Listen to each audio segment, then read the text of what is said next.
नमस्कार खबरां दे इस बुलेटिन च तुहाडा स्वागत। मैं रजनी। पहला पेश ने चोणवीआं खबरां। भारत अफगानिस्तान की स्थिति बारे अज नवी दिल्ली विच खेतरी सुरक्षा संवाद आयोजन कर रहा है।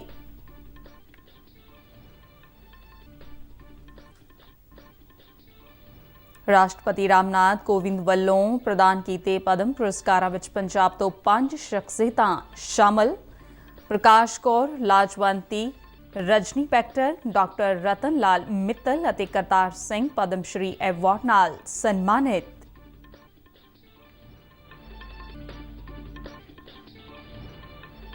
विश्व के 96 मुल्कां ने भारत विच तैयार किए गए टीकिਆਂ कोवैक्सीन और कोविशील्ड नूं दित्ती मान्यता।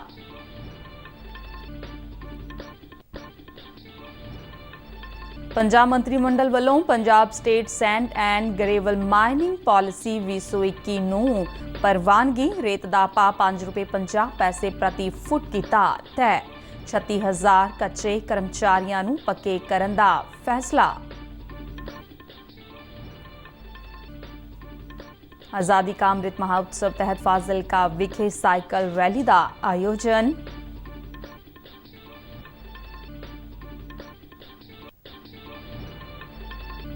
प्रधानमंत्री कौशल विकास योजना ने फतेहगढ़ साहब जिले विच वड्डी गिनती च नौजवानों नूं लाभ पहुंचाया।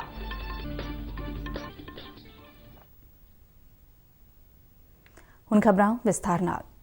भारत अज नवी दिल्ली विच अफगानिस्तान की स्थिति बारे दिल्ली खेतरी सुरक्षा संवाद का आयोजन कर रहा है। यह संवाद कौमी सुरक्षा सलाहकारां जां सुरक्षा कौंसलरां दे पद्धर दा होवेगा अते इस दी प्रधानगी भारत के कौमी सुरक्षा सलाहकार अजीत डोवाल करनगे। इस विच ईरान, कजाकिस्तान, किर्गिज रिपब्लिक, रूस, तजाकिस्तान, तुर्कमेनिस्तान अते ज़ुबेकिस्तान हिस्सा लैणगे। भारत ने मीटिंग लई पाकिस्तान ते चीन नूं भी सद्दा दिता है, पर ये दोवें मुल्क इस मीटिंग विच हिस्सा नहीं लै रहे ने। राष्ट्रपति रामनाथ कोविंद वालों कल नवी दिल्ली विच 119 प्रमुख शख्सियतां नूं पद्म पुरस्कार दिते गए। पुरस्कारां विच 7 पद्म विभूषण, 7 पद्म भूषण अते 102 पद्मश्री पुरस्कार शामिल ने। पंजाब तो 5 शख्सियतां नूं पद्मश्री एवार्ड नाल नवाजिया गया है। इन्हां विच जलंधर तो समाज सेवी प्रकाश कौर भी शामिल ने। प्रकाश कौर जलंधर विच यूनीक होम चला रहे ने, जिस विच वख-वख उम्र दियां छड्डियां गईयां 80 कुड़ियां दी देखभाल कीती जांदी है। हुण तक 15 कुड़ियां दा विआह भी करवा चुके ने। उन्हां इस होम की शुरुआत 1993 विच 8 बच्चियां तो कीती सी। यूनीक होम नूं भाई कन्हैया जी ट्रस्ट वालों चलाया जांदा है। इस तो इलावा पटियाला तो हड्डियां दे माहर डॉक्टर रतन लाल मित्तल, लुधियाना तो उगी महिला कारोबारी ते सनअतकार रजनी बैक्टर अते कला के खेत्र विच फुलकारी नूं उत्साहित करन वाले पटियाला तो लाजवंती शामिल ने। कला के खेत्र विच लुधियाना तो उगे गुरबाणी वाचक करतार सिंह नूं पद्मश्री अवार्ड देण दा ऐलान किया गया सी, पर होए सन्मान समागम विच वो शामिल नहीं हो सके। केंद्रीय सेहत मंत्री मनसुख मांडविया ने कहा कि हुण तक 96 मुल्कां ने भारत विच तैयार किए गए दोवें टीकिਆਂ कोवैक्सीन और कोविशील्ड नूं मान्यता दित्ती है। जिहड़े मुल्कां ने मान्यता दित्ती है उन्हां विच प्रमुख देश America, Bangladesh, Poland, Switzerland, Sweden, Ukraine, बरतानिया, फ्रांस, जर्मनी, नीदरलैंड, स्पेन, संयुक्त अरब अमारात और श्रीलंका शामिल ने। भारत सरकार की खुराक ते जनतक वंड महकमे ने मौजूदा खरीद सीजन दौरान 8 नवंबर तक पंजाब समेत 14 सूबिया विच 209,52,000 मीट्रिक टन झोने की खरीद की है। इस नाल 11,57,000 किसानां नूं 41,66,80,000 रुपए की अदायगी MSP वजों की गई है। महकमे मुताबिक खरीद का काम पिछले वरियां वांग सही तरीके नाल अगे वध रहा है। पंजाब मंत्रिमंडल की कल चंडीगढ़ में हुई meeting which Punjab state sand and gravel mining policy 2021 नूं प्रवानगी दी गई। मंत्रिमंडल की मीटिंग तो मगरों मुख्यमंत्री चरणजीत सिंह चन्नी ने रेत दा भाव ₹5.50 प्रति फुट तय करन अते 36,000 कच्चे कर्मचारियों नूं पक्के करन दा ऐलान किया है। ਚੰਡੀਗੜ੍ਹ ਵਿੱਚ ਇੱਕ ਪ੍ਰੈਸ ਕਾਨਫਰੰਸ ਨੂੰ ਸੰਬੋਧਨ ਕਰਦਿਆਂ ਉਨ੍ਹਾਂ ਦੱਸਿਆ ਹੈ ਕਿ ਮੰਤਰੀ ਮੰਡਲ ਨੇ ਘੱਟੋ-ਘੱਟ ਉਜਰਤ ਵਿੱਚ ਵਾਧਾ ਕਰਨ ਦਾ ਫੈਸਲਾ ਲਿਆ ਹੈ। ਉਨ੍ਹਾਂ ਕਿਹਾ ਕਿ ਤੈਅ ਕੀਤੇ ਗਏ ਭਾਅ ਵਿੱਚ ਖੁਦਾਈ ਅਤੇ ਪ੍ਰਾਈਸ ਸਭ ਕੁਝ ਸ਼ਾਮਲ ਨੇ, ਕੇਵਲ ਢੁਆਈ ਦਾ ਖਰਚਾ ਦੇਣਾ ਪਵੇਗਾ। ਉਨ੍ਹਾਂ ਕਿਹਾ ਕਿ ਜ਼ਮੀਨ ਦੇ ਮਾਲਕ ਕਿਸਾਨ 3 ਫੁੱਟ ਤੱਕ ਰੇਤਾ ਕੱਢ ਸਕਣਗੇ ਅਤੇ ਇੱਟਾਂ ਵਾਲੇ ਪੱਠਿਆਂ ਨੂੰ ਖੁਦਾਈ ਸੰਬੰਧੀ ਨੀਤੀ ਤੋਂ ਬਾਹਰ ਰੱਖਿਆ ਗਿਆ ਹੈ। ਮੁੱਖ ਮੰਤਰੀ ਨੇ ਦੱਸਿਆ ਕਿ ਮੰਤਰੀ ਮੰਡਲ ਨੇ ਐਡਵੋਕੇਟ ਜਨਰਲ APS ਦਿਓਲ ਦਾ ਅਸਤੀਫਾ ਮਨਜ਼ੂਰ ਕਰ ਲਿਆ ਹੈ ਅਤੇ ਨਵੇਂ ਐਡਵੋਕੇਟ ਦਾ ਐਲਾਨ ਅੱਜ ਕੀਤਾ ਜਾਵੇਗਾ। ਉਨ੍ਹਾਂ ਕਿਹਾ ਕਿ ਨਵੀਂ ਪਾਲਿਸੀ ਦੀ ਮੁਖੀ ਦੀ ਨਿਯੁਕਤੀ ਲਈ ਸਰਕਾਰ ਵੱਲੋਂ ਕੇਂਦਰ ਨੂੰ ਪੈਨਲ ਭੇਜਿਆ ਜਾਵੇਗਾ। ਪੰਜਾਬ ਮੰਤਰੀ ਮੰਡਲ ਨੇ ਕੰਟਰੈਕਟ ਐਡਹੌਕ ਵਰਕ ਚਾਰਜਡ ਡੇਲੀ ਵੇਜ਼ਰ ਅਤੇ ਆਰਜ਼ੀ ਆਧਾਰ ਤੇ ਕੰਮ ਕਰ ਰਹੇ ਮੁਲਾਜ਼ਮਾਂ ਦੀਆਂ ਸੇਵਾਵਾਂ ਨਿਯਮਿਤ ਕਰਨ ਲਈ the Punjab protection and regularisation of contractual employees bill 2021 ਨੂੰ ਪੰਜਾਬ ਵਿਧਾਨ ਸਭਾ ਦੇ ਮੌਜੂਦਾ ਸੈਸ਼ਨ ਵਿੱਚ ਲਿਆਉਣ ਨੂੰ ਮਨਜ਼ੂਰੀ ਦੇ ਦਿੱਤੀ ਹੈ। ਮੁੱਖ ਮੰਤਰੀ ਦਫ਼ਤਰ ਦੇ ਇੱਕ ਬੁਲਾਰੇ ਨੇ ਜਾਣਕਾਰੀ ਦਿੰਦਿਆਂ ਦੱਸਿਆ ਕਿ ਇਸ ਤਰ੍ਹਾਂ 10 ਸਾਲ ਤੋਂ ਵੱਧ ਦੀ ਸੇਵਾ ਵਾਲੇ ਤਕਰੀਬਨ 36,000 ਮੁਲਾਜ਼ਮਾਂ ਦੀਆਂ ਸੇਵਾਵਾਂ ਨਿਯਮਿਤ ਕੀਤੀਆਂ ਜਾ ਸਕਣਗੀਆਂ। ਦੇਸ਼ ਭਰ ਵਿੱਚ ਆਜ਼ਾਦੀ ਕਾ ਅੰਮ੍ਰਿਤ ਮਹਾਉਤਸਵ ਤਹਿਤ ਕਈ ਪ੍ਰੋਗਰਾਮਾਂ ਦਾ ਆਯੋਜਨ ਕੀਤਾ ਜਾ ਰਿਹਾ ਹੈ। ਇਸੇ ਲੜੀ ਵਿੱਚ ਫਾਜ਼ਿਲਕਾ ਸ਼ਹਿਰ ਵਿੱਚ ਇੱਕ ਸਾਈਕਲ ਰੈਲੀ ਕੱਢੀ ਗਈ। ਜ਼ਿਲ੍ਹੇ ਦੇ ਡਿਪਟੀ ਕਮਿਸ਼ਨਰ ਤੇ SP ਸਮੇਤ ਕਈ ਹੋਰਨਾਂ ਨੇ ਇਸ ਰੈਲੀ ਵਿੱਚ ਸ਼ਿਰਕਤ ਕੀਤੀ। ਪੇਸ਼ ਹੈ ਇੱਕ ਰਿਪੋਰਟ। ਇਹ ਸਾਈਕਲ ਸਵਾਰ ਫਾਜ਼ਿਲਕਾ ਵਿਖੇ ਸਾਈਕਲ ਰੈਲੀ ਦਾ ਹਿੱਸਾ ਨੇ। ਇਸ ਰੈਲੀ ਦਾ ਆਯੋਜਨ ਫਾਜ਼ਿਲਕਾ ਜ਼ਿਲ੍ਹਾ ਪ੍ਰਸ਼ਾਸਨ ਵੱਲੋਂ ਆਜ਼ਾਦੀ ਕਾ ਅੰਮ੍ਰਿਤ ਮਹਾਉਤਸਵ ਦੀ ਲੜੀ ਹੇਠ ਕੀਤਾ ਗਿਆ। ਸਾਈਕਲ ਰੈਲੀ ਵਿੱਚ ਵੱਡੀ ਗਿਣਤੀ ਵਿੱਚ ਨੌਜਵਾਨਾਂ ਨੇ ਪੂਰੇ ਉਤਸ਼ਾਹ ਨਾਲ ਹਿੱਸਾ ਲਿਆ। ਜ਼ਿਲ੍ਹੇ ਦੇ ਡਿਪਟੀ ਕਮਿਸ਼ਨਰ ਬਬੀਤਾ ਕਲੇਰ ਅਤੇ SP ਅਵਨੀਤ ਕੌਰ ਸਿੱਧੂ ਨੇ ਇਸ ਰੈਲੀ ਨੂੰ ਹਰੀ ਝੰਡੀ ਦਿਖਾਈ ਅਤੇ ਖੁਦ ਵੀ ਸਾਈਕਲ ਰੈਲੀ ਦਾ ਹਿੱਸਾ ਬਣੇ। ਜ਼ਿਲ੍ਹੇ ਦੇ ਡਿਪਟੀ ਕਮਿਸ਼ਨਰ ਬਬੀਤਾ ਕਲੇਰ ਨੇ ਇਸ ਰੈਲੀ ਬਾਰੇ ਦੱਸਿਆ। ਸਾਡੀ ਗਵਰਨਮੈਂਟ ਆਫ ਇੰਡੀਆ ਵੱਲੋਂ ਇੱਕ 2 ਸਾਲ ਦਾ ਪ੍ਰੋਗਰਾਮ ਉਲੀਕਿਆ ਗਿਆ ਹੈਗਾ। ਸਾਡੀ ਆਜ਼ਾਦੀ ਨੂੰ 75 ਸਾਲ ਪੂਰੇ ਹੋਣਗੇ, ਉਹਦੇ ਵਾਸਤੇ ਲਗਾਤਾਰ 2 ਸਾਲ ਜਿਹੜੇ ਹੈਗੇ ਨੇ ਉਹ ਪ੍ਰੋਗਰਾਮ ਚੱਲਣੇ ਨੇ। ਇਹਦੇ ਥੱਲੇ ਅਸੀਂ ਅਲੱਗ-ਅਲੱਗ ਡਿਪਾਰਟਮੈਂਟਸ ਅਲੱਗ-ਅਲੱਗ ਤਰ੍ਹਾਂ ਦੇ ਪ੍ਰੋਗਰਾਮ ਵਾਤਾਵਰਨ ਨੂੰ ਸੰਭਾਲਣ ਵਾਸਤੇ, ਸਿਹਤ ਨੂੰ ਸੰਭਾਲਣ ਵਾਸਤੇ ਤੇ ਆਪਣੇ ਸ਼ਹੀਦਾਂ ਨੂੰ ਨਮਨ ਕਰਨ ਵਾਸਤੇ ਪ੍ਰੋਗਰਾਮ ਕਰਾਂਗੇ। SP ਅਰਜੁਨ ਅਵਾਰਡੀ ਅਵਨੀਤ ਕੌਰ ਸਿੱਧੂ ਨੇ ਹਿੱਸਾ ਲੈਣ ਵਾਲਿਆਂ ਅਤੇ ਹੋਰਨਾਂ ਨੂੰ ਸਮਾਜਿਕ ਕੁਰੀਤੀਆਂ ਖਤਮ ਕਰਨ ਵਿੱਚ ਸਹਿਯੋਗ ਕਰਨ ਲਈ ਆਖਿਆ।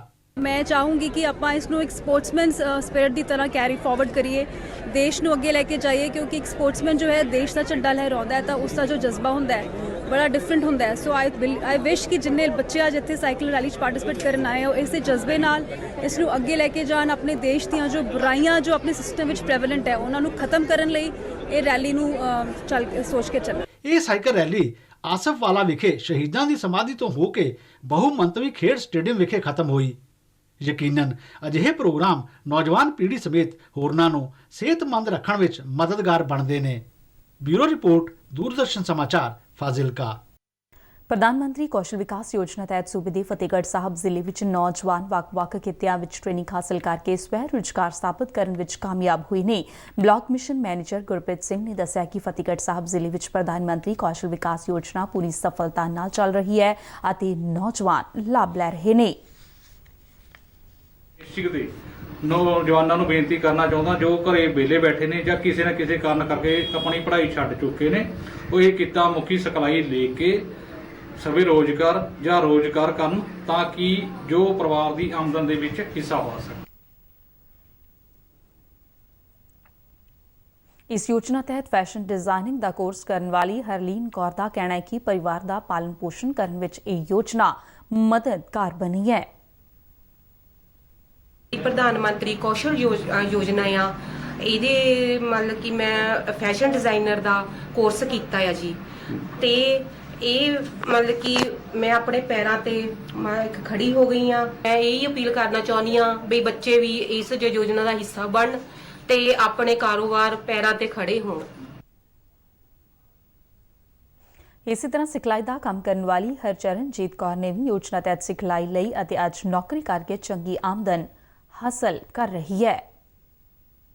ਟ੍ਰੇਨਿੰਗ ਲੈਣ ਤੋਂ ਬਾਅਦ ਉਦੋਂ ਦੀ ਮੈਂ ਸਟੀਚਿੰਗ ਤੇ ਲੱਗੀ ਹੋਈ ਹਾਂ ਜੀ। ਮੈਂ ਖੁਦ ਆਪਣੇ ਪੈਰਾਂ ਤੇ ਹੋ ਕੇ 9000 ਸੈਲਰੀ ਮੈਂ ਮਹੀਨੇ ਦੀ ਕਮਾ ਰਹੀ ਹਾਂ ਜੀ। ਮੇਰੇ ਘਰ ਵਿੱਚ ਬਹੁਤ ਬਰਕਤ ਆ ਉਦੋਂ ਦੀ। ਮੇਰੇ ਪਰਿਵਾਰ ਬਹੁਤ ਵਧੀਆ ਚੱਲ ਰਿਹਾ ਹੈ ਜੀ। ਬੱਚਿਆਂ ਦੀ ਪੜ੍ਹਾਈ ਕਰਾ ਰਹੀ ਹਾਂ ਜੀ ਮੈਂ। ਇਸੇ ਤਰ੍ਹਾਂ ਜੀ ਮੈਂ ਇਹਨਾਂ ਦੀ ਬਹੁਤ ਧੰਨਵਾਦ ਹੈ। ਇਲਾਪਾਤਰੀ ਹੋਰਨਾਂ ਬੇਰੁਜ਼ਗਾਰਾਂ ਨੂੰ ਵੀ ਕੇਂਦਰ ਸਰਕਾਰ ਵੱਲੋਂ ਚਲਾਈਆਂ ਜਾ ਰਹੀਆਂ ਯੋਜਨਾਵਾਂ ਦਾ ਲਾਹਾ ਲੈਣ ਦੀ ਅਪੀਲ ਕਰਦੇ ਨੇ। ਵਣਜ ਤੇ ਉਦਯੋਗ ਮੰਤਰੀ ਪੀਯੂਸ਼ ਗੋਇਲ ਨੇ ਕਿਹਾ ਕਿ ਭਾਰਤ 2030 ਤੱਕ $1 ਟ੍ਰਿਲੀਅਨ ਦੇ ਸੇਵਾ ਬਰਾਮਦ ਦੇ ਟੀਚੇ ਨੂੰ ਹਾਸਲ ਕਰਨ ਲਈ ਤਿਆਰ ਹੈ। ਨਵੀਂ ਦਿੱਲੀ ਵਿੱਚ ਕਾਨਫਰੰਸ ਦੌਰਾਨ ਉਨ੍ਹਾਂ ਇਹ ਜਾਣਕਾਰੀ ਦਿੱਤੀ ਹੈ ਕਿ ਉਨ੍ਹਾਂ ਦੱਸਿਆ ਕਿ 2020 ਵਿੱਚ ਭਾਰਤ 2 ਪੌੜੀਆਂ ਉੱਪਰ ਚੜ੍ਹ ਕੇ ਦੁਨੀਆ ਵਿੱਚ ਸੇਵਾਵਾਂ ਦੀ ਬਰਾਮਦ ਕਰਨ ਵਾਲਾ 7ਵਾਂ ਸਭ ਤੋਂ ਵੱਡਾ ਮੁਲਕ ਬਣ ਗਿਆ ਹੈ। ਪੀਯੂਸ਼ ਗੋਇਲ ਨੇ ਜ਼ੋਰ ਦੇ ਕੇ ਕਿਹਾ ਕਿ ਦੁਨੀਆ ਵਿੱਚ ਸੇਵਾਵਾਂ ਦਾ ਸਭ ਤੋਂ ਵੱਡਾ ਬਰਾਮਦਕਾਰ ਬਣਨ ਦੀ ਸਮਰੱਥਾ ਭਾਰਤ ਵਿੱਚ ਮੌਜੂਦ ਹੈ। ਬੀਜੇਪੀ ਜ਼ਿਲ੍ਹਾ ਜਲੰਧਰ ਸ਼ਹਿਰੀ ਦੀ ਇੱਕ ਮੀਟਿੰਗ ਜਲੰਧਰ ਵਿੱਚ ਹੋਈ। ਪੰਜਾਬ ਬੀਜੇਪੀ ਦੇ ਪ੍ਰਭਾਰੀ ਅਤੇ ਕੌਮੀ ਜਨਰਲ ਸਕੱਤਰ ਦੁਸ਼ਯੰਤ ਗੌਤਮ ਇਸ ਵਿੱਚ ਉਚੇਚਾ ਤੌਰ ਤੇ ਹਾਜ਼ਰ ਹੋਏ। ਜ਼ਿਲ੍ਹਾ ਪ੍ਰਧਾਨ ਸੁਸ਼ੀਲ ਸ਼ਰਮਾ ਨੇ ਦੱਸਿਆ ਕਿ ਮੀਟਿੰਗ ਵਿੱਚ ਜਥੇਬੰਦਕ ਮੁੱਦਿਆਂ ਤੇ ਚਰਚਾ ਕੀਤੀ ਗਈ ਅਤੇ ਪ੍ਰਧਾਨ ਮੰਤਰੀ ਨਰਿੰਦਰ ਮੋਦੀ ਦੀ ਅਗਵਾਈ ਵਾਲੀ ਕੇਂਦਰ ਸਰਕਾਰ ਵੱਲੋਂ ਚਲਾਈਆਂ ਜਾ ਰਹੀਆਂ ਲੋਕਪੱਖੀ ਨੀਤੀਆਂ ਤੇ ਕਾਰਜ ਲੋਕਾਂ ਤੱਕ ਪਹੁੰਚਾਉਣ ਦੇ ਲਈ ਸੋਸ਼ਲ ਮੀਡੀਆ ਪਲੇਟਫਾਰਮ ਤੇ ਵੱਧ ਤੋਂ ਵੱਧ ਪ੍ਰਚਾਰ ਕਰਨ ਦਾ ਸੱਦਾ ਦਿੱਤਾ ਗਿਆ। यूपीए ਦੇ शासन दौरान ਰਾਫੇਲ ਜਹਾਜ਼ ਸੌਦੇ ਵਿੱਚ ਕਥਿਤ ਭ੍ਰਿਸ਼ਟਾਚਾਰ ਬਾਰੇ ਫਰਾਂਸ ਦੇ ਇੱਕ ਰਸਾਲੇ ਦੀ ਰਿਪੋਰਟ ਮਗਰੋਂ ਬੀਜੇਪੀ ਨੇ ਕਾਂਗਰਸ ਦੀ ਆਲੋਚਨਾ ਕੀਤੀ। ਪਾਰਟੀ ਬੁਲਾਰੇ ਸੰਬਿਤ ਪਾਤਰਾ ਨੇ ਨਵੀਂ ਦਿੱਲੀ ਵਿੱਚ ਰਿਪੋਰਟ ਦਾ ਹਵਾਲਾ ਦਿੰਦਿਆਂ ਕਿਹਾ ਕਿ 2007 ਤੋਂ 2012 ਦਰਮਿਆਨ ਯੂਪੀਏ ਸ਼ਾਸਨ ਵਿੱਚ ਵਿਚੋਲੀਏ ਨੂੰ ਤਕਰੀਬਨ 65 ਕਰੋੜ ਰੁਪਏ ਦਾ ਭੁਗਤਾਨ ਕੀਤਾ ਗਿਆ ਸੀ। ਉਨ੍ਹਾਂ ਕਿਹਾ ਕਿ ਕਾਂਗਰਸ ਨੇ 2019 ਦੀਆਂ ਲੋਕ ਸਭਾ ਚੋਣਾਂ ਤੋਂ ਪਹਿਲਾਂ ਰਾਫੇਲ ਸੌਦੇ ਨੂੰ ਲੈ ਕੇ ਐਨਡੀਏ ਸਰਕਾਰ ਖਿਲਾਫ ਝੂਠਾ ਮਾਹੌਲ ਬਣਾਉਣ ਦਾ ਯਤਨ ਕੀਤਾ ਸੀ। ਪੰਜਾਬ ਦੇ ਮੁੱਖ ਮੰਤਰੀ ਚਰਨਜੀਤ ਸਿੰਘ ਚੰਨੀ ਨੇ ਕੱਲ੍ਹ ਚੰਡੀਗੜ੍ਹ ਯੂਨੀਵਰਸਿਟੀ ਕੜੂਆ ਵਿਖੇ ਸਬ ਜੂਨੀਅਰ ਅਤੇ ਕੈਡਿਟ ਜੂਡੋ ਨੈਸ਼ਨਲ ਚੈਂਪੀਅਨਸ਼ਿਪ ਦਾ ਉਦਘਾਟਨ ਕੀਤਾ। ਇਸ ਮੌਕੇ ਮੁੱਖ ਮੰਤਰੀ ਨੇ ਸੂਬੇ ਵਿੱਚ ਜੂਡੋ ਖੇਡ ਨੂੰ ਉਤਸ਼ਾਹਿਤ ਕਰਨ ਦੇ ਲਈ ਪੰਜਾਬ ਜੂਡੋ ਐਸੋਸੀਏਸ਼ਨ ਨੂੰ 20 ਲੱਖ ਰੁਪਏ ਦੀ ਗ੍ਰਾਂਟ ਦੇਣ ਦਾ ਐਲਾਨ ਵੀ ਕੀਤਾ। ਉਨ੍ਹਾਂ ਨੇ ਸੂਬੇ ਵਿੱਚ ਇੱਕ ਆਧੁਨਿਕ ਵਿਸ਼ਵ ਪੱਧਰੀ ਇੰਡੋਰ ਜੂਡੋ ਸਟੇਡੀਅਮ ਬਣਾਉਣ ਦਾ ਵੀ ਐਲਾਨ ਕੀਤਾ। ਪਟਿਆਲਾ ਦੇ ਸਰਕਾਰੀ ਮਹਿੰਦਰਾ ਕਾਲਜ ਵਿਖੇ ਜ਼ਿਲ੍ਹਾ ਕਾਨੂੰਨੀ ਸੇਵਾਵਾਂ ਅਥਾਰਟੀ ਵੱਲੋਂ ਲਗਾਏ ਗਏ ਕਾਨੂੰਨੀ ਸੇਵਾਵਾਂ ਕੈਂਪ ਵਿੱਚ ਵੱਡੀ ਗਿਣਤੀ ਵਿੱਚ ਲੋਕ ਸ਼ਾਮਲ ਹੋਏ ਅਤੇ ਇਸ ਦਾ ਲਾਭ ਲਿਆ। ਜ਼ਿਲ੍ਹਾ ਤੇ ਸੈਸ਼ਨ ਜੱਜ ਰਾਜੇਂਦਰ ਅਗਰਵਾਲ ਅਤੇ ਡਿਪਟੀ ਕਮਿਸ਼ਨਰ ਸੰਦੀਪ ਹੰਸ ਨੇ ਵੀ ਕੈਂਪ ਵਿੱਚ ਸ਼ਿਰਕਤ ਕੀਤੀ। ਰਾਜੇਂਦਰ ਅਗਰਵਾਲ ਨੇ ਕਿਹਾ ਕਿ 9 ਨਵੰਬਰ 1995 ਨੂੰ ਕਾਨੂੰਨੀ ਸੇਵਾਵਾਂ ਐਕਟ ਦੇਸ਼ ਵਿੱਚ ਲਾਗੂ ਕੀਤਾ ਗਿਆ ਸੀ, ਜਿਸ ਦਾ ਮਨੋਰਥ ਜ਼ਰੂਰਤਮੰਦਾਂ ਨੂੰ ਮੁਫਤ ਕਾਨੂੰਨੀ ਸੇਵਾਵਾਂ ਪ੍ਰਦਾਨ ਕਰਦਾ ਹੈ ਤਾਂ ਜੋ ਉਨ੍ਹਾਂ ਨੂੰ ਛੇਤੀ ਤੇ ਸਸਤਾ ਨਿਆਂ ਮਿਲ ਸਕੇ। ਕੈਂਪ ਦੌਰਾਨ 200 ਨਵੇਂ ਲਾਭਪਾਤਰੀਆਂ ਨੂੰ ਪੈਨਸ਼ਨ ਵੀ ਲਗਾਈ ਗਈ। ਪ੍ਰਧਾਨ ਮੰਤਰੀ ਸੁਰੱਖਿਅਤ ਮਾਤ੍ਰਤਵ ਅਭਿਆਨ PMSMA ਤਹਿਤ ਗਰਭਵਤੀ ਔਰਤਾਂ ਦੀ ਮੁਫਤ ANC ਜਾਂਚ ਲਈ ਸ਼ਹੀਦ ਭਗਤ ਸਿੰਘ ਨਗਰ ਜ਼ਿਲ੍ਹੇ ਦੇ ਰਾਹੋ ਕਮਿਊਨਿਟੀ ਹੈਲਥ ਸੈਂਟਰ ਵਿੱਚ ਇੱਕ ਕੈਂਪ ਲਗਾਇਆ ਗਿਆ। ਸੀਨੀਅਰ ਮੈਡੀਕਲ ਅਫਸਰ ਡਾਕਟਰ ਗੀਤਾਂਜਲੀ ਸਿੰਘ ਨੇ ਦੱਸਿਆ ਕਿ 35 ਤੋਂ ਵੱਧ ਗਰਭਵਤੀ ਔਰਤਾਂ ਦੀ ਜਾਂਚ ਕਰਨ ਮਗਰੋਂ ਉਨ੍ਹਾਂ ਨੂੰ ਆਇਰਨ ਦੀਆਂ ਗੋਲੀਆਂ ਦੇ ਕੇ ਔਰਤਾਂ ਦੇ ਸੁਰੱਖਿਅਤ ਜਨੇਪੇ ਨੂੰ ਯਕੀਨੀ ਬਣਾਉਣ ਲਈ ਪਹਿਲਕਦਮੀ ਕੀਤੀ ਗਈ। ਡਾਕਟਰ ਸਿੰਘ ਨੇ ਕਿਹਾ ਕਿ PMSMA ਨੇ ਮਾਵਾਂ ਅਤੇ ਬੱਚਿਆਂ ਦੀ ਮੌਤ ਦਰ ਘਟਾਉਣ ਵਿੱਚ ਅਹਿਮ ਭੂਮਿਕਾ ਨਿਭਾਈ ਹੈ। ਮਰਦਾਂ ਦੀ T20 ਕ੍ਰਿਕਟ ਵਿਸ਼ਵ ਕੱਪ ਵਿੱਚ ਅੱਜ ਇੰਗਲੈਂਡ ਅਤੇ ਨਿਊਜ਼ੀਲੈਂਡ ਵਿਚਾਲੇ ਆਬੂ ਧਾਬੀ ਦੇ ਸ਼ੇਖ ਜਾਇਦ ਸਟੇਡੀਅਮ ਦੇ ਵਿੱਚ ਪਹਿਲਾ ਸੈਮੀਫਾਈਨਲ ਖੇਡਿਆ ਜਾਵੇਗਾ, ਜਦਕਿ ਦੂਜਾ semifinal Dubai international cricket stadium ਦੇ ਵਿੱਚ ਵੀਰਵਾਰ ਨੂੰ ਪਾਕਿਸਤਾਨ ਅਤੇ ਆਸਟ੍ਰੇਲੀਆ ਵਿੱਚ ਹੋਵੇਗਾ। ਖਬਰਾਂ ਦੇ ਬੁਲੇਟਿਨ ਸਾਡੇ ਦਰਸ਼ਕ RNUDDK ਜਲੰਧਰ ਦੇ YouTube ਚੈਨਲ, Facebook ਪੇਜ ਅਤੇ Twitter ਹੈਂਡਲ ਤੇ ਵੀ ਦੇਖ ਸਕਦੇ ਨੇ। ਇਸ ਦੇ ਨਾਲ ਹੀ ਖਬਰਾਂ ਦਾ ਇਹ ਬੁਲੇਟਿਨ ਖਤਮ ਹੁੰਦਾ ਹੈ। ਨਮਸਕਾਰ।